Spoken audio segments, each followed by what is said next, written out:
The upcoming Pinetree Hill is the first new launch within the Pine Grove area for the past 14 years. Today we're going to go through some pros and cons. But first, here's a quick look at the actual site itself. Alright, so behind me is the upcoming Pinetree Hill new launch slated for public sale sometime in end June 2023. It was released as Pine Grove Parcel A under the GRS program, and it houses the former Nexus International School, which has since moved to a different campus. So I'm along the road Pine Grove, and to my right, your left, is Pine Grove Condo. And the thing about this area is it's a pretty quiet residential enclave. The Mount Sinai landed area is very near here, just southeast of where I'm at. And the land plot that Pinetree Hill sits on is actually on an elevated ground. I think it's easier to see if you head on over to the northern side of this land site to take a look. So right now I'm along Ulu Pandan Road. This is the northern side of the site, and here you can see that the land plot is actually elevated about 4 to 6 meters higher than the ground. And this is good because then you have a little bit of distance away from traffic activity. And to the northern side of this land plot is actually the very beautiful and picturesque and almost out of this world Clementi Forest. And I do need to highlight that the whole Clementi Forest was actually zoned, has been actually currently zoned as residential, subject to detailed planning as per the master plan. But in Parliament it was kind of agreed and discussed that there is no immediate need to develop that land plot into housing for now. And here's a fun fact: Clementi Forest has been zoned residential since 1998. So nothing has changed for the past 25 years. Well, who knows? Things may not. So we'll see. So before we run through some pros and cons of Pinetree Hill, here's a quick look at a background of the land site and also some project information. So in November 2021, URA released 2 land parcels, Pine Grove Parcel A and B, and here's a quick look at their location. They are bounded to the north by Ulu Pandan Road, on the east Pandan Valley, on the south Pine Grove, and then towards the north past Ulu Pandan Road is the beautiful Clementi Forest. And these 2 land parcels are surrounded by a lot of private residential projects. And further out towards the southeast would be the Mount Sinai and the Holland Grove landed residential areas. And to the south, Sungai Ulu Pandan, the Ulu Pandan Park connector, and past that, Dover MRT station. So together, both of these land parcels, Pine Grove Parcel A and Pine Grove Parcel B, could yield a total of 1,085 units. And here you can see Pine Grove Parcel B is a little bit bigger and it can take 565 units. So a quick timeline for both of these land parcels. They were both released under the reserve list in November 2021. And Pine Grove Parcel A has went on to launch a tender in February 2022. It was awarded in June 2022, and about 1 year later, we're looking at the commencement of the preview for this project, now called Pinetree Hill, sometime in July 2023. Whereas for Pine Grove Parcel B, it is still under the reserve list, an important point that we will talk about in the later part of this video as well. And in terms of the bidders, there were 5 bidders for the land plot, with the winning developer being UOL and Singapore Land, winning the next highest bidder by just $800. So it was a very close tender. So some quick information about Pinetree Hill. I won't go into too much detail. There are 3 blocks of 24 stories. It is within the 𝗶𝗶𝗲𝗏 planning area.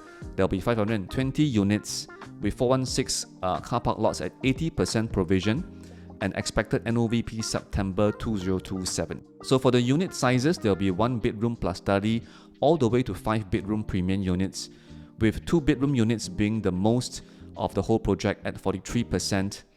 And we are saying that Pinetree Hill is the first project within the Pine Grove area for the past 13-14 years, because surrounding it are a lot of other projects. The newest one is the Trizon, which launched for sale in September 2009 and HUP in 2012. And last point that we will also talk about in another part of this video is that Pinetree Hill is within the RCR region, so keep that in mind as we go along. So on to the pros and cons of Pinetree Hill, beginning with the pros. And the first pro will be that Pinetree Hill is located within an educational hub zone where it's located pretty close to a lot of good schools, beginning with primary schools. So it's located within 1 km to Pei Tong Primary School and also Henry Park Primary School. And in particular, Henry Park is one of 9 GEP schools in Singapore, and GEP being the Gifted Education Program that caters for the needs of the intellectually gifted students. As for secondary schools, it's also not too far from a number of them, including Methodist Girls' School, NUS High School, ACSI and Fairfield Methodist School. And as we go for tertiary institutions, it's also quite close to Ngee Ann Poly, Singapore Poly, ACJC, Hwa Chong Institution, National Junior College, and also 3 universities, SIM, SUSS, and NUS. Now, pro number 2 is that Pinetree Hill is a pretty low density development. So what do I mean by that? If we take the total land area divided by the number of units to get a sense of how much space there is per unit, for example, at 1 Holland Village, we get about 448 square feet of area per unit. And for Blossoms by the Park, a new launch at 1 North area, we get about 311 square feet per unit. And in comparison, Pinetree Hill comes in at 466 square feet per unit, so there's a bit more space per unit there.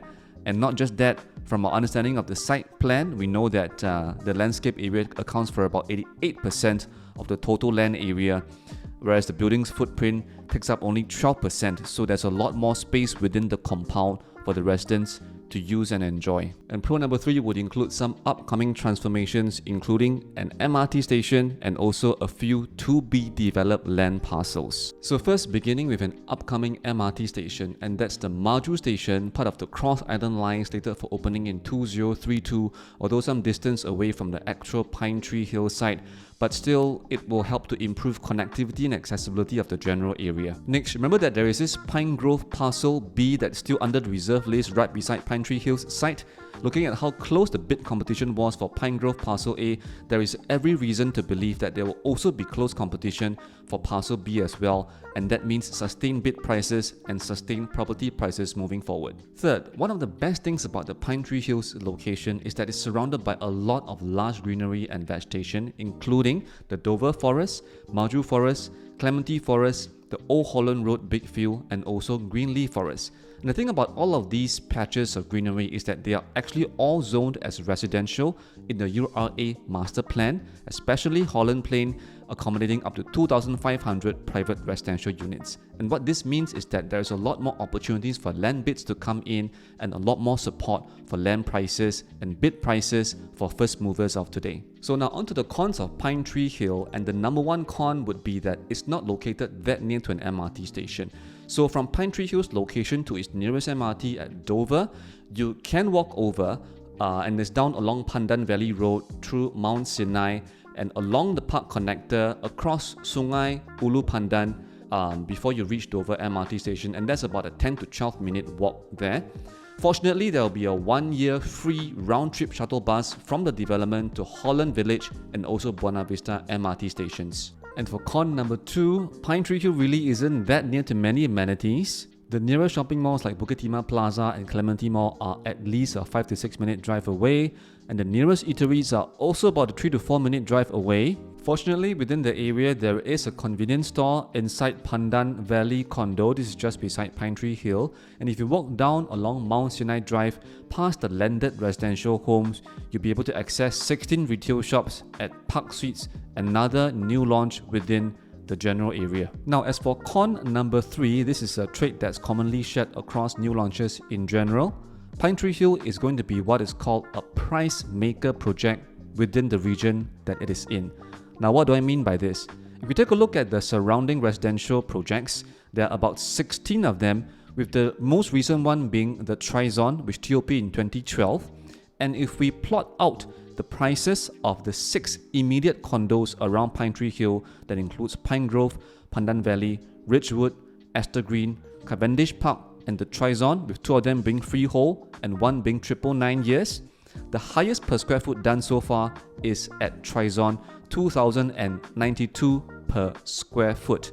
Now, remember I mentioned about the land price for Pinetree Hill at $671 million. The land price is about $1,318 per square foot. And courtesy of HProp, here is an estimated break-even, and that's at $2,248 for its break-even per square foot. If we give that a 10% markup, that's $2,472 per square foot. If you give it a 15% markup, that's about $2,585 per square foot. Now, suppose we use $2,500 per square foot in our analysis moving forward, and if we plot it out on a chart with all the other condo projects around it, that will put the per square foot of Pinetree Hill all the way up here, which is much higher than the other surrounding condos. So to simply mention that Pinetree Hill is going to be the highest priced project within the area and stop there, I think that's a bit insufficient because the last new launch in that area was the Trizon, and that was almost 14 years ago, and in the interim prices would have moved steadily upwards as well. So we're going to unpack what does this 2,500 per square foot actually mean in the area around Pinetree Hill and also in the larger context, and we're going to unpack this and analyze this on two levels. The first one being to look at the price trends of the three immediate condos around Pinetree Hill, that's Pine Grove, Aster Green and Pandan Valley condo, because due to its proximity, these three condos will be a good proxy for how the demand at Pinetree Hill is going to be like. Let's first take a look at the price trend chart for Pine Grove, which TOP in 1984. Over the past 10 years, prices have increased by about 24%. And over at Aster Green, which TOP in 1995, prices have increased by an astounding 61% over the past 10 years. And at Pandan Valley, prices have increased by 66% over the past 10 years, which is an amazing result considering that Pandan Valley TOP in 1978, which makes it a 45-year-old condo this year. So if we put all three price charts together, we can see that prices have moved from 24 to 66% over the past 10 years in the area immediately surrounding Pinetree Hill. And this is an important result because these three condo projects will share very similar locational attributes to Pinetree Hill as well. And given that they have shown very strong price movements over the past 10 years, despite being resale condos of a certain age, I think this signals well for the potential demand for Pinetree Hill also. Next, let's take a look at how does the potential entry price of an average of 2,500 per square foot compare with two other new launches within the larger area, Park Suites and One Holland Village. Now, Park Suites is a 4-story low-rise project and it's much smaller at 119 units, whereas for One Holland Village, it is of comparable size, but it's a very different creature, being a mixed development in the CCR region. But we just want to get a sense of how prices are like at these two projects. And at Park Suites, prices have already hit a high of around 2,300 per square foot. And at One Holland Village, prices have hit as high as 3,391 per square foot thus far. And that makes an entry price for Pinetree Hill at about 2,500 to 2,600 per square foot, kind of in between these two new launches. And keeping in mind that Pinetree Hill is within the RCR region, taking a look at some recent new launches within RCR, we see that Tembusu Grand and Blossoms by the Park have hit PSF highs of around 2,700 per square foot, and two other freehold launches within RCR, Terra Hill and the Continuum, have seen PSFs of 2,900 per square foot. So that also kind of makes Pinetree Hill's potential entry price in between and within the general price trends of the RCR region. And increasing the scope of new launches beyond RCR to include OCR as well, where prices have already hit 2,500 per square foot, it does make Pinetree Hill's potential entry price more or less in line with the current new launch market trends. This price chart shows the average new launch prices across all three regions, OCR, RCR and CCR, for the past 2 years or so, and we can see that at OCR, the average new project price has already hit 2,100 per square foot, and over at CCR it's already hit 3,000 per square foot, and RCR itself has already hit 2,600 per square foot. So that makes Pinetree Hill's potential entry price pretty well supported by not just the upper and lower bounds of OCR and CCR, but also by market fundamentals itself. And not forgetting that the RCR region has seen some pretty amazing performances of new launches, including the Reserve Residences, which sold 71% at launch, and Blossoms by the Park, which sold 75% at launch, which are kind of testament to the amount of demand for residential units within the RCR region. So I hope this video has been useful for you. Pinetree Hill Showflat is located at the actual site. Please check the description below for the most up-to-date preview and launch dates because things may change. And if you have any questions, please drop me a note and I'll hope to see you there.